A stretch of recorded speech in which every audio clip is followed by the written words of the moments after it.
An Israeli missile killed at least 11 Palestinian civilians, including 4 children, in Gaza on Sunday, medical officials said, in an apparent attack on a top militant that brought a 3-story home crashing down.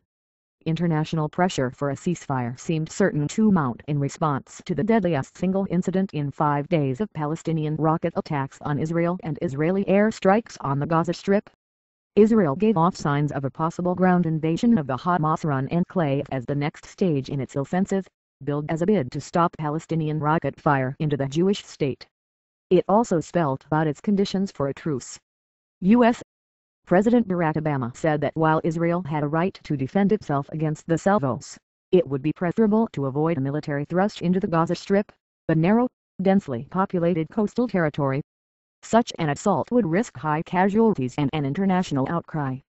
A spokesman for the Hamas-run Interior Ministry said 11 people, all of them civilians, were killed when an Israeli missile flattened the home of the Balou family.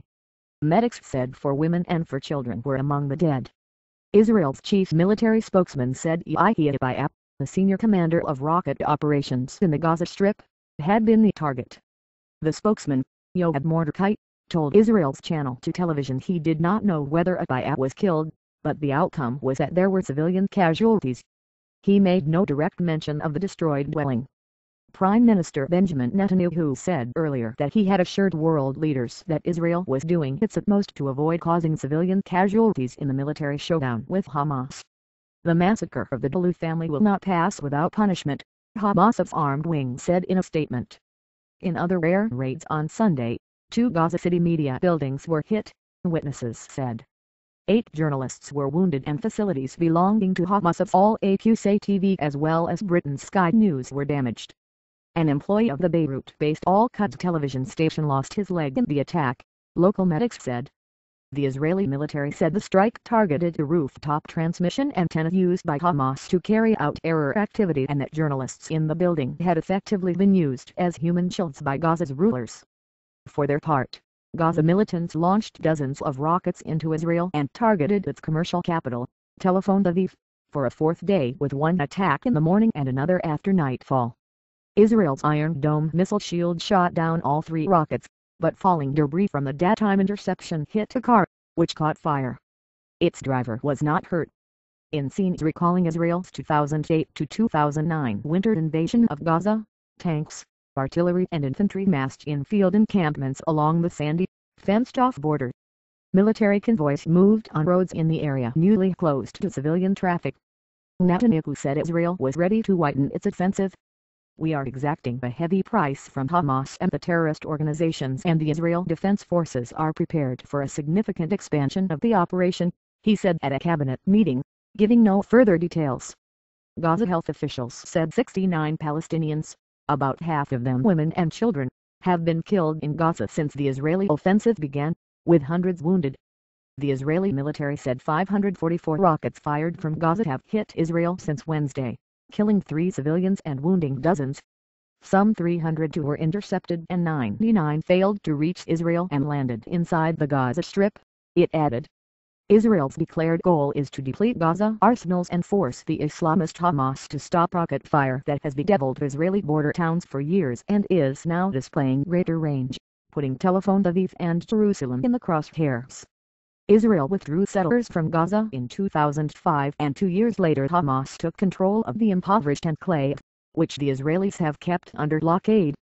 Obama cautions against ground campaign. At a news conference during a visit to the Thai capital Bangkok, Obama said Israel has every right to expect that it does not have missiles fired into its territory. He added, if this can be accomplished without a ramping up of military activity in Gaza, that is preferable. That's not just preferable for the people of Gaza, it's also preferable for Israelis because if Israeli troops are in Gaza they're much more at risk of incurring fatalities or being wounded, he said.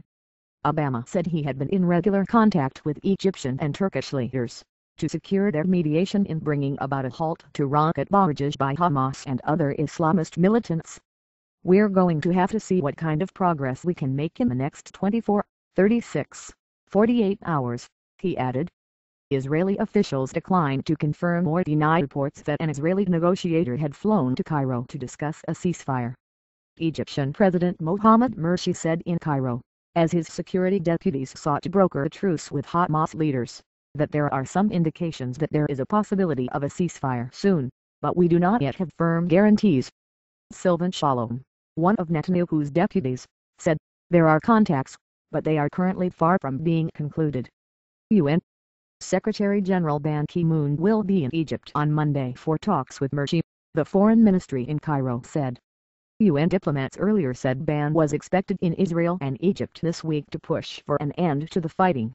Listing Israel's terms for ceasing fire, Moshe Ya'alon, another deputy to the prime minister, wrote on Twitter, if there is quiet in the south and no rockets and missiles are fired at Israel's citizens, nor terrorist attacks engineer from the Gaza Strip, we will not attack.